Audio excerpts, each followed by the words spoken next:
आज आशा जी के छोटे और लाडले बेटे सुधीर की शादी थी। आशा जी बहुत खुश थी और क्यों ना हो, उन्हें छोटी बहू निकिता से बड़ी उम्मीद थी, क्योंकि बड़ी बहू और बेटा तो उनकी उम्मीदों पर खरे नहीं उतर पाए थे। बड़ी बहू रीति तो उन्हें आंखें फूटे नहीं सुहाती थी। पता नहीं क्यों, सब कुछ अच्छे से करने पर भी वो अपनी बहू से ही जलती थी। उन्हें तो बेटा बहू का साथ में बैठना, घूमना फिरना तक पसंद नहीं था। उनको बहू का साड़ी ना पहनना आंखों में गड़ता था। शुरू में बेटा पत्नी का पक्ष नहीं लेता था, परंतु उसने सही का साथ देना शुरू कर दिया। इसलिए बेटे से भी नफरत करने लगी थी आशा जी। उन्हें पूरा विश्वास था कि छोटी बहू तो खरा सोना है, लेकिन उन्हें डर था कि बड़ी बहू रीति निकिता को भी ना बिगाड़ दे, और इसीलिए उन्होंने अपने सुखी बुढ़ापे का ख्याल करते हुए शादी से पहले बड़े बेटे बहू को घर से अलग कर दिया। जब नई बहू घर आई तो शुरुआत में सब कुछ अच्छा था। आशा जी अपनी बहू पर जान लुटाती थी। यह सब ज्यादा दिन तक नहीं चला, क्योंकि आशा जी का नेचर कंट्रोलिंग, शक्की और गुस्सैल था। वे सिर्फ अपनी ही चलाती थी, लेकिन निकिता मुंहफट थी। आशा जी शेर तो वो सवा शेर थी। कभी कभी आशा जी के मुंह से जेठानी के गुणगान सुनती तो उसका पारा चढ़ जाता। उसे तो वैसे भी जेठानी की आजादी खलने लगी थी। बार बार सास के मुंह से जेठानी की तारीफ सुन निकिता के मन में जेठानी के प्रति बदले की आग भड़कने लगी। वह कुछ ऐसा करना चाहती थी जिसे सांप भी मर जाए और लाठी भी ना टूटे। वह तो एक मौके के तलाश में थी। निकिता चालाक और होशियार थी। कुछ ही महीनों बाद घर में ननद की शादी थी। निकिता तो जैसे इसी मौके के फिराक में थी।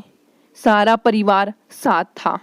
उसे शादी के बाद पहली बार जेठानी के साथ वक्त बिताने का मौका मिला।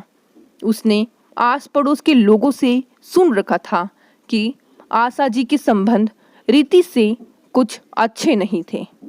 वे तो कभी कभार गुस्से में रीति पर हाथ भी उठा देती।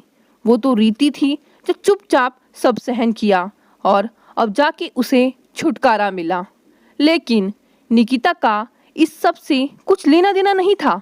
उसे तो सिर्फ स्वार्थ सिद्ध करना था, और उसके लिए वह रीति को जरिया बनाना चाहती थी। उसने रीति के कान भरने शुरू कर दिए। वह आशा जी के खिलाफ रीति को भड़काने लगी। मिर्च मसाला लगाकर वह रीति को अपनी आप बीती सुनाती तो रीति के पुराने घाव ताजा होने लगे। उसने कभी अपने लिए आवाज नहीं उठाई, लेकिन आज निकिता को इस हालात में देख वह चुप नहीं रहना चाहती थी। पर वह यह नहीं जानती थी कि यह सब निकिता की एक चाल है, जिसमें वह फंसती जा रही है। जिसे वह बेचारी समझ रही है, वह तो खुद उसे अपना शिकार बनाए जा रही थी। शादी की भाग दौड़ के बीच एक दिन आशा जी और निकिता के बीच कुछ कहा सुनी हुई। रीति ये सब मौन रहकर देख नहीं पाई।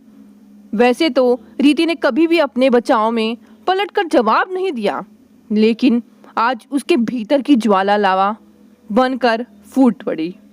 उसने निकिता का पक्ष लेते हुए आशा जी को बहुत भला बुरा सुनाया। सगे संबंधी सब तमाशा देख रहे थे और निकिता चुपचाप इन सब का मजा ले रही थी, जैसे उसका कोई दोष ही ना हो। निकिता की बातों में आकर रीति खुद एक तमाशा बन गई। सगे संबंधी रीति के बारे में बातें बनाने लगे। आज वह सबकी नजरों में गिर चुकी थी। आज तक जो लोग उसे अच्छा समझते थे, वे भी उसके खिलाफ हो गए।